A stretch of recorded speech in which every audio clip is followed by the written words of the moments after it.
I want to talk about mindfulness. How we have to be careful what we think about something because it will affect us eventually. And that's why, before that, I want to give an example on how this mindfulness works. Was the other people that done incorrectly that causes them a setback in life. For example, I want to talk about this example first. So the example is there's this couple who is 80 years old. Okay, so they usually just sitting around and don't do something heavy. Yeah, because it's 80, right? 80 years old. They think of themselves doesn't have energy, doesn't have the strength anymore. But the experiments bring that couple to the house that they've previously lived in when they are 60 years old, and they living in there. They all bring their own luggage, and what happens is they bring their own luggage to upstairs. Before this, they cannot do this. They will ask other people to bring it, but when they are in that room, in that house, that is identical to when they was 60. They have all the pictures, the same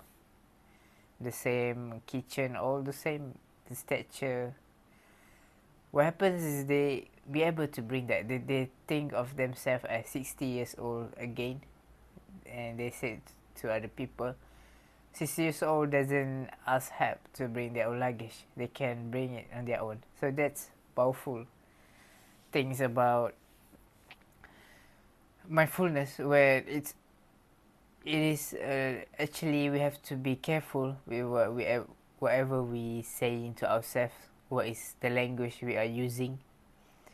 And when we keep repeating the unproductive thinking, unproductive mindset, it will set you back tremendously. And also, another example is the language they use for alcoholics. First thing they think of alcoholics, the person who stopped drinking, as recovering alcoholics, and the other term is recovered alcoholic. So what they found out is when you're using recovering word is very weak. It shows that you haven't beaten the alcohol yet, and people who are using this word tends to lapse, tends to drink alcohol again. But if they're using words such as recovered, that's most strong words that show that you already beaten the alcohol, and